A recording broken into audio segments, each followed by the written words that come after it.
como el que vamos a hacer luego en grupos pequeños, ¿verdad? Para poder evaluar la que ustedes también ya saben.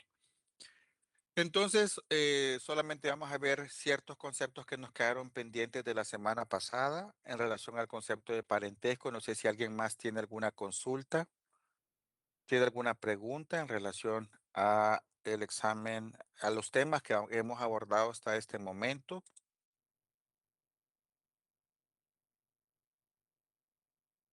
¿Estamos claros y claras? Bien, perfecto. En relación a parentesco, aprendimos la semana pasada que es una institución jurídica sumamente importante. Aprendimos que hablar de parentesco no solamente se trata de definir parentesco por afinidad o parentesco por consanguinidad, sino que a través de este vínculo jurídico del parentesco que une a las personas por razón de sangre, por razón de matrimonio o afinidad y por razón de adopción, constituye en Honduras jóvenes una de las instituciones fundamentales del derecho de familia. ¿Por qué? Ya que derivan del parentesco derechos, deberes, impedimentos legales, ¿se acuerdan que también lo mencionamos? Y de igual forma, consecuencias patrimoniales y personales entre los miembros unidos a través del vínculo del parentesco. Por favor, no lo olviden, porque es sumamente importante tener claro que una vez que el parentesco Perdón, dígame. vuélvalo a repetir, disculpe, solo para tomar nota. Disculpe.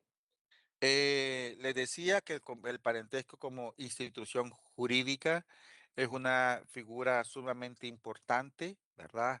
Para el derecho hondureño, para el derecho de familia hondureño, ya que a través del parentesco se establece un vínculo jurídico y no solamente a través del vínculo de consanguinidad o a través de la afinidad en el caso del matrimonio, ¿verdad? Sino que también a través de la adopción. Y constituye, ¿por qué decimos esto? Porque constituye eh, una de las instituciones, ¿por qué decimos que constituye una de las instituciones más importantes? Ya que una vez establecido el parentesco, se establecen o derivan del establecimiento del parentesco derechos, deberes, impedimentos legales y consecuencias patrimoniales y personales entre los miembros de una familia, pues evidentemente unidos a través del vínculo del parentesco. El parentesco, mencionábamos la semana pasada, pues permite identificar quiénes son parientes, quiénes tienen derecho a lo interno de una familia. Y evidentemente, desde el punto de vista legal, uno de los aspectos más importantes es el tema de el determinar las obligaciones recíprocas de asistencia, alimento y protección y solidaridad familiar. Evidentemente, también lo mencionamos. Evidentemente, valga la redundancia, la Constitución de la República reconoce el parentesco, jóvenes, como un principio constitucional, ¿verdad? Relacionado a la familia. Pues como les decía anteriormente, a través del establecimiento de parentesco se conforma la familia y de esta forma surgen los derechos y las obligaciones que de ahí surgen, de ahí nacen. Mencionábamos, jóvenes, que desde el punto de vista de el fundamento constitucional del parentesco, podemos mencionar varias cosas. Podríamos mencionar varios aspectos interesantes, ¿verdad? Como el primero, de que ya habíamos aprendido que el artículo 111 constitucional brinda o nos establece claramente que el Estado de Honduras va a proteger a la familia. ¿Se acuerdan que lo mencionamos? Y de hecho el 111 menciona cuatro figuras que protege el Estado de Honduras. De manera particular está incluida la familia, ¿verdad? Pero ahí también se menciona la maternidad, la infancia y el matrimonio como institución jurídica también. Entonces, cuando el Estado protege a la familia, pues intrínsecamente está protegiendo la forma en que se constituye y es a través del parentesco.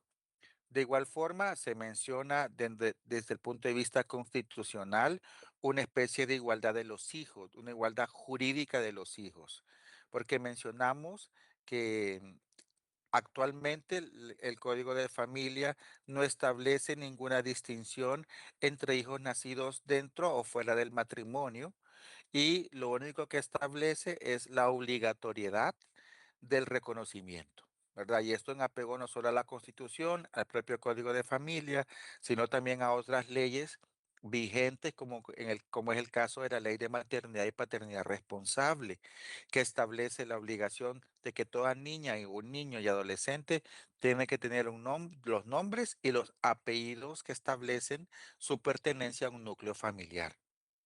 ¿Ok?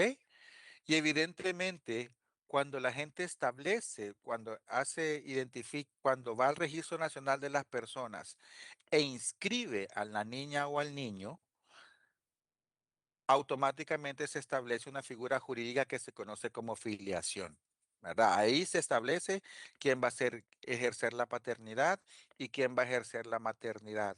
Pero para Honduras no es lo único importante, sino son los derechos que este reconocimiento genera, como por ejemplo el derecho a la identidad, ¿verdad? Para Honduras, una vez que se establece el parentesco o se establece la filiación a través del parentesco, se reconocen ciertos derechos propios de las hondureñas y los hondureños. No solamente el tema del reconocimiento, sino los derechos inherentes a ella. A que el Estado de Honduras le proteja, a la salud, a la educación, todos los derechos que ustedes pueden imaginar o han escuchado que la Constitución de la República consagra. Entonces, de ahí surge la importancia del parentesco. De igual forma, podemos mencionar que el parentesco es sumamente importante porque se reconoce como un principio de dignidad humana. ¿Por qué decimos esto? Porque constituye un valor supremo de orden constitucional esas relaciones de parentesco. ¿Por qué digo esto? Porque cuando se establecen esas relaciones de parentesco, jóvenes, se reconocen esos derechos fundamentales de integrarse o de pertenecer a una familia.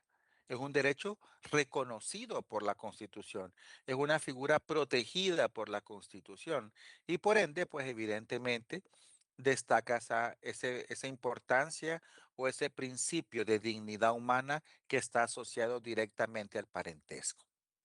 ¿Ok? Habíamos mencionado la semana pasada que el Código de Familia establece, jóvenes, dos tipos de parentesco. Recuerdan, hablamos de parentesco por afinidad, parentesco por consanguinidad y el parentesco civil que se reconoce. ¿Me confirman si pueden ver? Dígame, Berta. Sí, sí podemos ver. Sí, ahora sí se ve. En lo de que es el parentesco por afinidad, me llamó algo la atención, que dice que, bueno, el parentesco por afinidad está mientras este matrimonio, mientras se casan, mientras este matrimonio. Una vez que ya se disuelve este matrimonio, pues ya el parentesco por afinidad ya termina. Pero queda algo ahí que dice de que no se puede casar, por decirlo así, ni el hombre con la ex suegra, por decirlo así, ni la mujer con su ex suegro. Se puede casar con los cuñados, o mejor dicho, los ex cuñados, pero con el suegro está ahí que eso sí no se puede, según entendí ahí. ¿A dónde, Berta? ¿A dónde leyó eso? En el video que usted me mandó, Ajá, ok, que dice sí. el parentesco por afinidad. Pero si usted identifica la ley y lo que se contempla en el Código de Familia y el Código Civil no lo describe, esa prohibición en nuestro país no existe. Fíjese que ese video no es hondureño. Ese Sí, por video, eso pregunto, porque me llamó la atención que estaba en el correcto. video, y empecé a buscarlo, no hay. Fíjese que en nuestro país, evidentemente, no está contemplada en nuestra legislación esa prohibición que Berta nos pregunta de que si ella se puede casar con el que fue esposo de su hija, por ejemplo. Sin embargo, existen conceptos o preceptos morales, ¿verdad?, que se asocian en la aplicación de estos conceptos, pero desde el punto de vista legal no existe una prohibición, Berta. O sea que usted sí podría casarse con el que fue su yerno. Así sería, ¿verdad? Y así Oh, sucesivamente. wow. Dígame, Oh, wow. Manrique. Solo quiero hacer una pregunta. Yo no quedé claro el otro día que usted mencionaba sobre las personas que han sido adoptadas, sobre cómo, sobre si tienen el derecho o no reclamar bienes de sus padres adoptivos, a sabiendas de que existe hermanos, tíos o un padre de la persona que lo adoptó. Entonces no quede claro en eso, si es permitido o no es permitido. Heredar bienes. Sí, sí, sí, sí, sí. Ah, ok, bien. La respuesta es sí, sí es posible heredar bienes, ¿verdad? Un hijo que es adoptado, jóvenes, ingresa al núcleo familiar como si fuera un hijo biológico, con los Claro. mismos derechos y obligaciones. Lo único que hacíamos la salvedad es que el parentesco que se establece a través de ese proceso de adopción solamente se establece entre el adoptante y el adoptado, nada más. Ah, Entonces, ya. si acaso los padres fallecen o los adoptantes fallecen, tendríamos que aplicar otra figura jurídica de la tutela para poder identificar quién va a ejercer los derechos legales a favor de ese niño que fue anteriormente adoptado. Pero Entonces, eso, abogado, en ese sentido, dígame, perdón, en ese sentido, un niño adoptado no puede declararse, no podría declararse heredero de sus abuelos o del padre de su padre adoptivo. No sé si me expliqué. de su padre adoptivo sí, de su Sí, padre adoptivo sí. ajá, pero del abuelo adoptivo, Es no, que no ¿verdad? existe, no, al no existir vínculo jurídico entre el abuelo y el Ujú. adoptado, no es No. posible iniciar un proceso de adopción. Eso Ah, sí, no. ok. O sea, no podría heredar por ningún punto, ¿verdad? No podría heredar, no, vamos. Puede heredar de sus padres adoptivos, De sus ¿ok? padres adoptivos sí, pero no de su abuelo adoptivo. Él puede heredar si el padre, si los abuelos establecen alguna disposición Exacto. testamentaria, pero Claro, claro. en apego a algún tipo de sucesión sin testamento o intestada, la ley no Ajá. reconoce un orden Ah, ok. a favor de Gracias. ellos. Esa No, figura Eso es lo que jurídica. quería, eso es lo ok. que tenía esa duda yo el otro día y me quedé, digo yo, pero voy a tener que preguntar para no quedarme con la duda, digo yo. Gracias, abogado. Andreina, vamos a ver.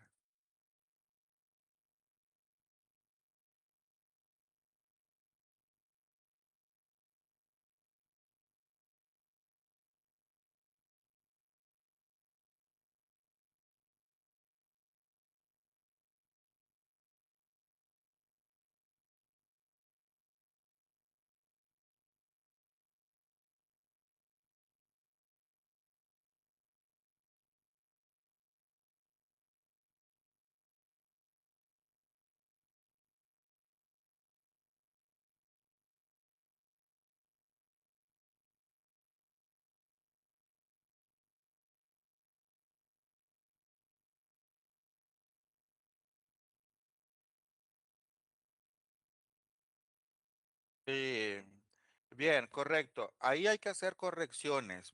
Eso se describe, Andreina, en la ley del Registro Nacional de las Personas, específicamente en las reposiciones por omisiones. Ahí hay que hacer correcciones. Son trámites administrativos y yo le diré que lo haga en tiempo y es mejor hacerlo cuando las personas se encuentran con vida, porque cuando las personas fallecen, exigen muchos más requisitos en relación a comprobar que eran la misma persona. Entonces, se puede corregir, pero hay que hacer las correcciones desde allá, desde lo que usted cuenta de la bisabuela, la abuela y actualmente con el reconocimiento de los padres. Eso era bien común en el tiempo antes, que papá no lo hacía y es porque el abuelo no lo hacía y porque el bisabuelo no lo hacía.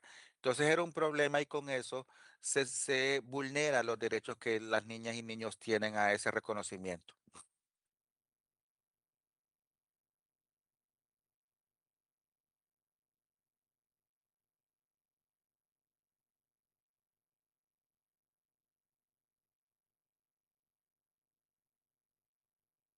No, y el problema con ella es que los papeles, su tía tendrá que corregir los papeles que ella tiene porque no son los nombres correctos de ella. Entonces, la corrección no crea que es de la que está en los Estados Unidos, la corrección es aquí en Honduras. Identificar dónde está el error inicial, empezar a corregir la acción registral desde ahí y posteriormente empezar a corregirlo, pero eso les va a costar bastante tiempo.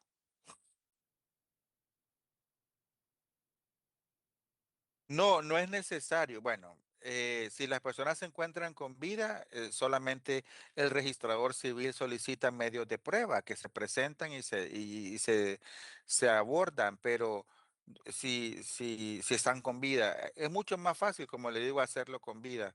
Pero el problema es cuando una de las partes fallece y se apertura el derecho sucesorio y se quiere reclamar algún derecho. Ahí las cosas se ponen un poco más complejas. Bien, Blanca, vamos a ver. Más que todo era preguntar el tema de ella. En el caso que menciona en el acta de nacimiento no aparece la nota marginal o en la acta de los hijos quién es la mamá. Por medio de eso pueden, independientemente que los apellidos no concuerden. Supongo que no, no, nadie le va a poner una nota marginal del nombre de la madre. Eso no, bueno, la ley no lo contempla, entonces ningún certificado de nacimiento. El- Porque antes, yo no sé si ustedes alguna vez han escuchado que venía Mirna Hernández y le decía a la mamá o le decía a la abuela o le decía a la hermana, anda a inscribirme a la niña vos. Y ya se iba la hermana, la abuela o la tía y la iban a inscribir. Y el registrador civil ni siquiera, solo le decía, denme los papeles, señora, y le inscribían el nombre, la niña o el niño, a favor de quien hizo la acción registral, no a nombre de la información de la madre. Y eso lo único que genera son problemas a largo plazo. Yo he conocido casos, sobre todo en materia de herencia, jóvenes de sucesión, que es complicadísimo, que dos personas, creo que más adelante vamos a mencionar la importancia de revisar los dictámenes o las sentencias o a título de acción administrativa, en donde los nombres tienen que coincidir por completo en letras, número de letras, forma de escritura, etcétera, porque una letra diferente hace que una persona sea una persona distinta. Entonces, es sumamente importante y eso se da más común, es más común de lo que ustedes imaginan. Veamos, Miriam. Sí, abogado, buenas tardes. Fíjese, abogado, que casualmente a mí me tocó hacer ese trámite cuando mi mamá murió, para que resulta que a mí me salía malo el nombre mío y también me salía malo el nombre de mi mamá. Y eso fue Ujú. un trámite que me duró en el registro más de un año Y para poco que le me, duró, y para poco que me le lo duró. corrigiera. Sí, y fíjese que fue que alguien me ayudó después, Ajá, ok. hablando con el abogado, con el notario de ahí, para que me ayudaran a hacerme rápido el trámite, porque nosotros estábamos con el trámite detenido de lo de los bienes que dejó mi mamá. De la, Entonces, declara- de la para la declaratoria de declaratoria de heredero. heredero, sí. Uy, pero eso Correcto, fue un trámite grande. Y después de eso sale que el nombre de ella también estaba malo. Y ya luego era que me querían cambiar los apellidos, que me tenían que poner los dos apellidos de mi mamá, porque yo no tengo el apellido de mi papá. Y correcto. entonces, y yo les dije, ya por último, les dije que no, que a mí me dejaran solo con el apellido que yo tenía, porque yo también le tenía que corregir los apellidos a mis hijas, y mis hijas Sí, es ya un todas están problema. graduadas. Eso era un trámite exageradamente grande, no se podía ya. Sí, a mí Bueno, sí me poderse sí se puede, y Miriam, sí, o pero sea, como le digo yo, por el ujú, tiempo para mí, porque nosotros estábamos con el trámite detenido, ya teníamos más de 2 años de estar con eso. correcto. Sí, y entonces es cierto, eso es bastante grande el trámite ni quiera Dios, al final de cuentas me terminaron corrigiendo todo, porque hasta el nombre, un nombre tan feo que me salía con un montón de letras que ni por cerca, porque como antes lo escribían a manuscrito y la letra era tan fea que ni se les entendía, pero ya, por lo menos ya lo tengo corregido. Bien, vamos a Eso escuchar a fue. Gisela, Gisela para terminar. Hola, buenas tardes, abogado. Justo hablando del mismo tema, a mí me pasó igual. Antes de que la identidad, de cumplir los 18 en el registro aquí de donde soy oriunda, igual en el folio 1 me aparecía, por ejemplo, yo me llamo Gisela Nicole, y Nicole me aparecía con una L, y en el folio 2 aparecía con las dos L's y la E al final, como era realmente. Y Ujú. gracias a Dios, pues yo sí tuve suerte, me fijé a tiempo. Y en la muchacha, como en ese entonces, fue cuando digitalizaron todo. Entonces ahí en la digitalización la muchacha me logró ayudar y colocar todo bien como era, si no igual hubiese tenido ese problema. Porque yo creo que más que todo, como dicen los compañeros, yo creo que esto radica de antes, ¿verdad? Cuando la gente todo lo hacía en manuscrito y como dice la compañera, las letras no las escribían como eran los nombres. Mire, por ejemplo, Nicole es un ejemplo bastante claro. Viene ella y escribe su nombre Nicole con dos L. Y ya, Y una E Nicole, al final. y una E al final. Y viene una Ajá. persona y escribe el nombre con una L y sin una, y etcétera, ya automáticamente hace que sea otra persona. Bien, entonces de aquí radica, jóvenes, la importancia no solamente para el establecimiento de derechos y obligaciones, sino también para la identificación de una persona, ¿verdad? El tema de fijarnos en esos conceptos. Bien. Entonces, espero que han tenido la oportunidad de ver los videos que se subieron al campus. Ahí hay dos videos claritos, como Berta nos decía, de qué es parentesco, que dura un poco más de 3 minutos y el otro dura un poco más de 9, creo, que les va a permitir calcular los parentescos.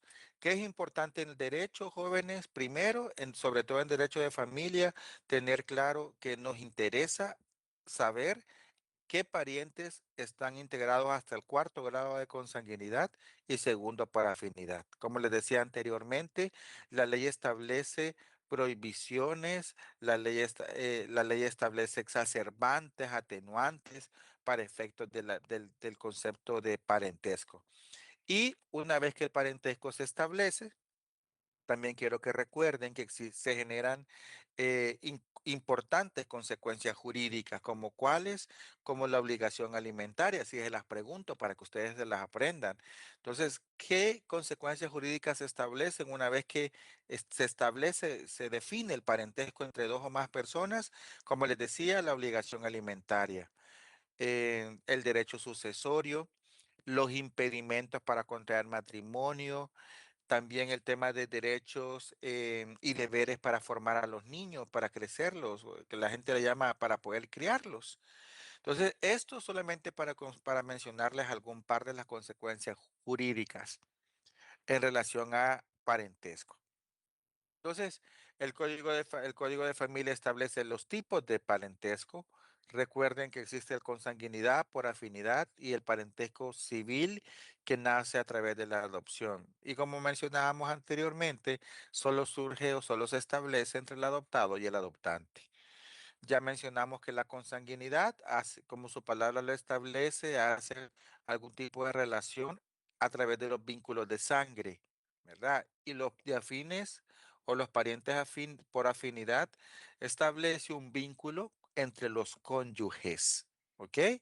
Y claramente se establece que en igual grado, en línea y en el grado que una persona pertenezca, sea pariente por consanguinidad con uno de los cónyuges, en la misma línea, en el mismo grado, tendrá el grado por afinidad con el otro cónyuge. ¿Qué quiere decir esto? Que si una persona establece su grado de consanguinidad en primero, segundo, tercero, en el mismo grado será primero, segundo, tercero, pero por afinidad en relación a su cónyuge, en relación a su cónyuge. Entonces, por favor, miren ese video que ahí se establece para que ustedes puedan em, retroalimentar esos conceptos. Recuerden que el parentesco en nuestra legislación se gradúa por generaciones, ¿verdad? Cuando mencionamos que es importante hasta el cuarto grado, no quiere decir que no existe el grado 20 de consanguinidad o el grado 25, existe, existe. El problema es que desde el punto de vista legal nos interesa solamente aprender a calcularlo hasta el cuarto grado de consanguinidad, repito, y segundo por afinidad. Recuerden que para efectos de parentesco nosotros vamos a poder identificar líneas ascendentes cuando empezamos a contar para arriba a nuestros madre, padre, abuelos, bisabuelos, tatarabuelos y así sucesivamente, o líneas ascendientes y descendientes, ¿verdad? Y para abajo, nuestros hijos, nietos, bisnietos, y así sucesivamente. Pero es importante que recuerden que existe la línea colateral cuando nosotros establecemos esa relación de línea con otros parientes, ¿verdad? De la línea hacia los lados, que evidentemente todos surgen de la línea del tronco común. Entonces quiero ponerles rápidamente el video para que ustedes puedan verlo, para aquellos que no han tenido la oportunidad de verlo, que está subido en el campus, pero quiero mencionárselos, ponérselos para que lo podamos ver rapidito. Tenemos tiempo todavía.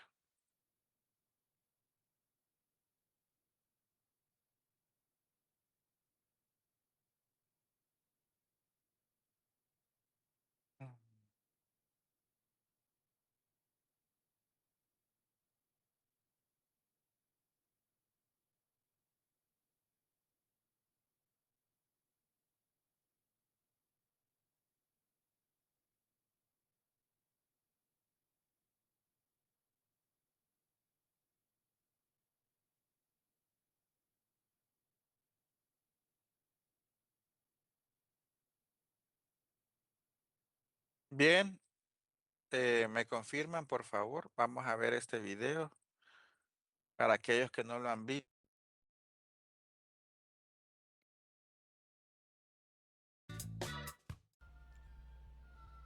Ahora sí vamos a analizar lo que viene siendo el cuadro de parentesco. Y aquí se van a colocar ustedes. Y por eso se estableció la palabra yo. Para que ustedes puedan, partiendo de ahí, partiendo de ustedes, saber quiénes son sus parientes y en qué grado.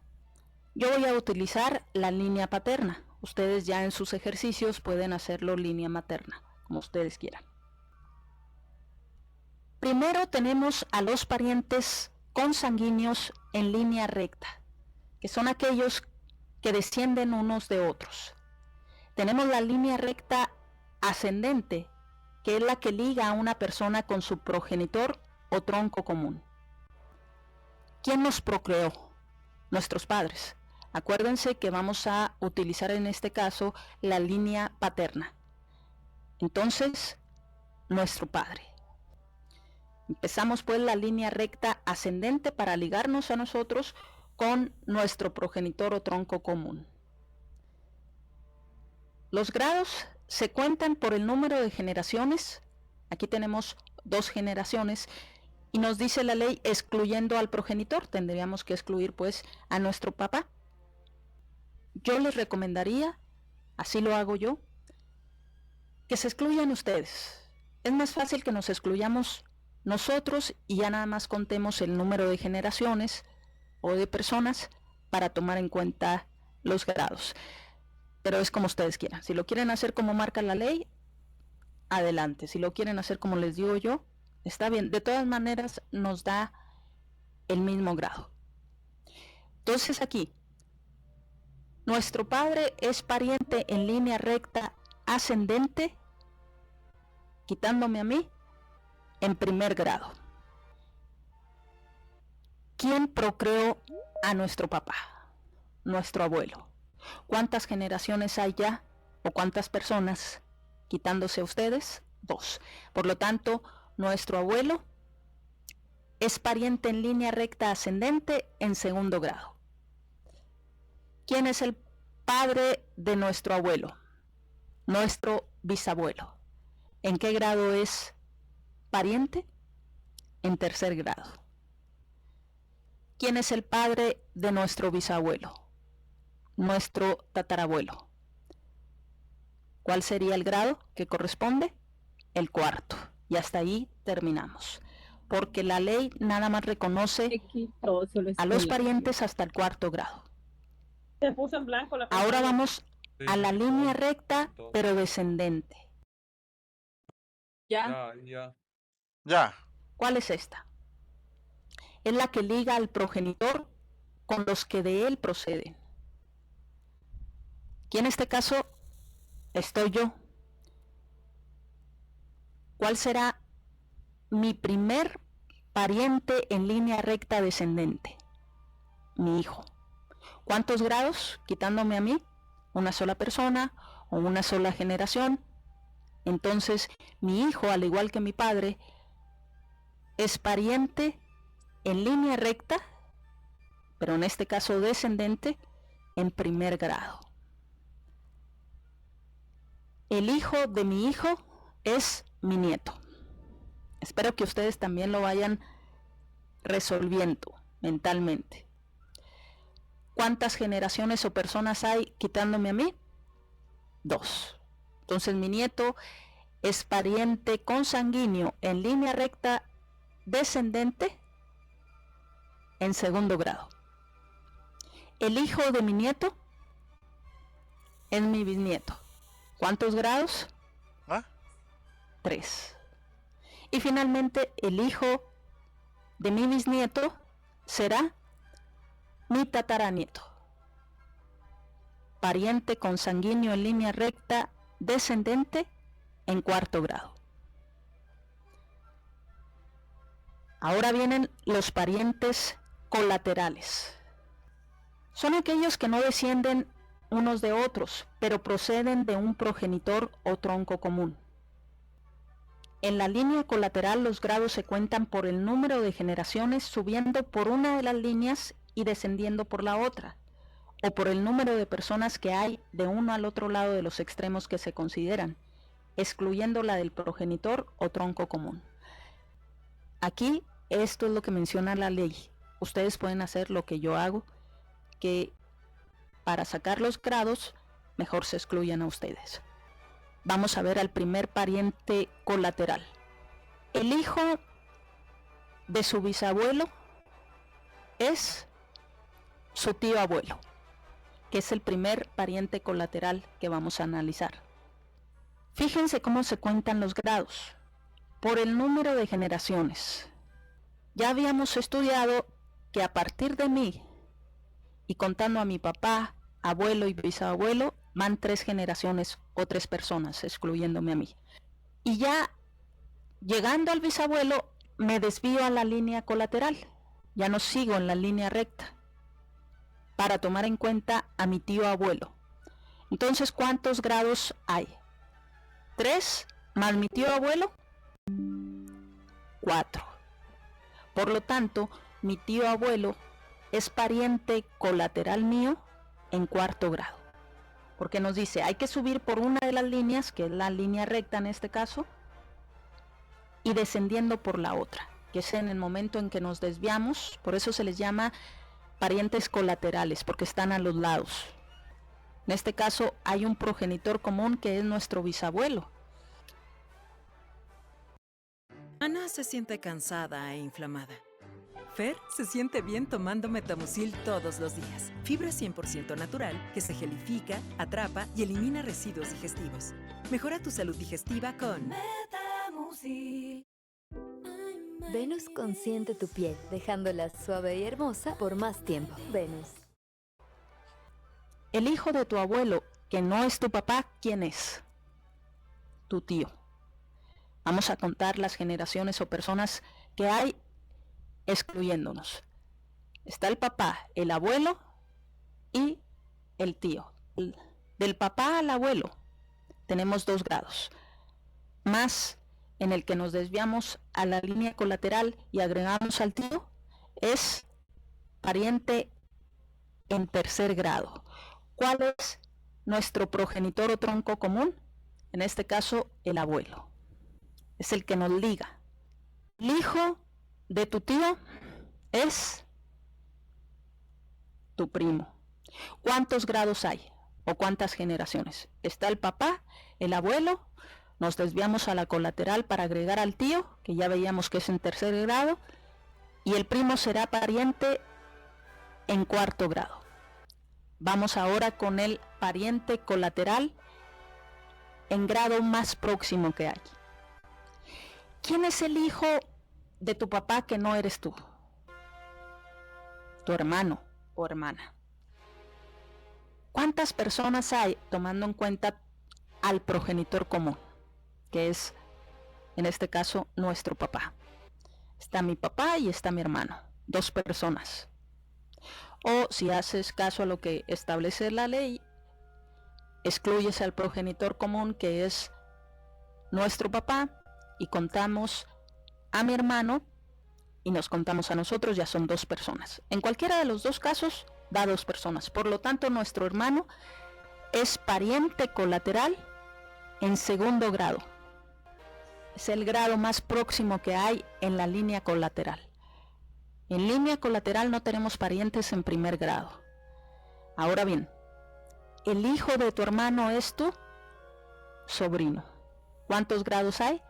Si nuestro hermano es el segundo y tiene un hijo, tercero. El hijo de tu sobrino va a ser tu sobrino nieto. ¿Cuántos grados? 4. Y ahora sí, tenemos a todos los parientes por consanguinidad. En línea recta ascendente, en línea recta descendente y en línea colateral. En ambos casos son hasta el 4º grado, que son los que reconoce la ley. En la línea colateral, cabe mencionar que puede ser igual o desigual, según que los parientes se encuentren en un mismo grado o en grados distintos. Por ejemplo, los hermanos se encuentran en parentesco colateral igual de 2º grado, porque puedo tener 2 o más hermanos. Si yo tengo 3 hermanos, los 3 están en un grado de parentesco igual. Los 3 son parientes colaterales míos en 2º grado. Igual en el caso de mis primos, todos mis primos se encuentran en un parentesco colateral igual, pero de 4º grado. En cambio, los tíos, en relación con los sobrinos, se encuentran en un parentesco colateral desigual de 3er grado. Porque aunque los grados son los mismos, hay desigualdad porque el tío está una generación antes y el sobrino una generación después de mí. ¿Qué pasa en tratándose del parentesco por afinidad? Acabamos de hacer el cambio. Lo único que tenemos que hacer en el cuadro de parentesco es que en vez de colocarnos nosotros, coloquemos a nuestro cónyuge para sacar los grados de parentesco. Porque al quitarnos nosotros y poner a nuestro cónyuge, los grados son exactamente los mismos. La línea recta, ascendente y descendente, la colateral, los mismos grados, nada más ahí lo que cambia son las denominaciones, ¿no? Son los parientes políticos, porque en vez de ser para nuestro cónyuge, en vez de ser papá, va a ser suegro, abuelo político, tío político, primo político, hijastro, nieto político, cuñado, etcétera, ¿verdad? Entonces, pero en cuanto a los grados, la posición es la misma respecto de mi cónyuge. Esos van a ser mis parientes por afinidad. Y volviendo a lo que mencionábamos ahorita al principio, cuando señalábamos el parentesco por afinidad, una vez que se termina por divorcio, viudez o nulidad, el parentesco desaparece. Sin embargo, quedan subsistentes ciertas consecuencias. Bien, en cuanto a las consecuencias, voy a omitirlas porque la compañera Berta ya nos aclaró y ya no sabemos que esa parte no aplica para nuestra legislación, pero para efecto del cálculo sí aplica, ¿verdad? Todo lo demás sí aplica. En otras legislaciones claramente se define el tema de la prohibición en que el que fue su yerno, el que fue su cuñado, el que fue todo eso se establece claramente como prohibición, pero en nuestra legislación el Código de Familia no lo establece, ¿verdad? Pero mencionábamos anteriormente que son aspectos como morales, espirituales, que la gente pues ya contempla lo interno de cada persona. Pero, por ejemplo, si Heidi Fuentes se quiere casar con el que fue su yerno, no existe una prohibición siempre y cuando el matrimonio anterior se haya disuelto y ambos tengan la capacidad legal para poder contraer matrimonio. ¿Ok? Para que nos quede claro. Inmoral, ¿verdad? El tema el conflicto sería meramente moral, ¿verdad? Y usted que, ¿verdad? Pero si usted le pregunta desde el punto de vista legal, no existe ninguna prohibición. ¿Ok? Bien, entonces solamente para terminar, jóvenes, recuerden que el Código de Familia establece el tema de parentesco, solamente ahí antes se abordaba, se describía en el Código Civil más ampliamente, pero ahora prácticamente solamente describe lo que se contempla en el artículo 332A, que tiene que ver con qué parientes pueden, estarán comprendidos para efecto de comparecer en un proceso judicial, y la ley nos dice claramente que van a preferir inicialmente a los consanguíneos, y en caso de no ser suficientes o no tener, se van a escuchar a los parientes por afinidad. ¿Ok? Eso se contempla en el 332 y por favor léanlo para efecto de la vida y para efecto de aprendizaje. Entonces, mencionábamos anteriormente que existen ciertos aspectos relacionados con parentesco que tiene que ver con algún tipo de atenuantes en materia civil, en materia penal, por ejemplo. El área penal establece que cuando un pariente comete un delito contra una persona, las penas normalmente se aumentan en un tercio, ¿verdad? Puede ser hasta más, según el Código Penal nuevo. Y en materia de alimentos, también existe una obligación de dar alimentos, ya lo vamos a estudiar a partir de la segunda, tercera unidad, en donde el artículo 211 del Código de Familia establece un orden bastante claro, en donde en primer lugar se encuentra el cónyuge, posteriormente los hijos, los padres, los abuelos, hermanos con discapacidad, etcétera. Ahí se contempla en el artículo 211, por si ustedes lo quieren ver, lo quieren relacionar con lo que hemos mencionado hasta este momento. Bien, ¿alguna pregunta hasta acá? ¿Alguna pregunta hasta acá, jóvenes? De no haber preguntas, el examen nos conectamos mañana siempre a las 5 de la tarde. Recuerden tener 2 dispositivos para hacer el examen, uno para prender la cámara y otro para conectarse al campus virtual. No pueden, jóvenes, tener entrar al campus virtual con el mismo dispositivo porque la cámara se la bloquea. Ok, entonces recuerden eso y mañana pues damos las instrucciones para el tema de la evaluación oral que vamos a realizar siempre. ¿De acuerdo? Ok. Dígame, Mañana Marvin. mismo. Disculpe, abogado, y los que tenemos solo un dispositivo, ¿cómo hacemos? Tienes que conseguir otro, lo mencionamos desde el primer día de clase. Ok. Bien, jóvenes, paso lista y se pueden ir retirando. Nos veremos, si Dios lo permite, el día de mañana. Número 1. Presente. Número 3. Presente. 4. 4 presente. 6, 7. 6 presente. 8, 9. 9 presente, abogado. Número 13, 14. 13 presente. 14. Número 18. Presente, abogado, 18. 20. Presente. 20. Presente, acá estoy. 29. 29. 29. 34. Perdón, abogado, presente, 29, perdón. 34, 35. Presente, 34. 35 presente. 36, 38. 36. 38. 39. 39. Número 40, 42, 43. Abogado. 42, 43. 42 presente. 46. presente. 46. 46 presente, abogado. Número 52. 54, 55. Presente, 55. Presente 55, abogado.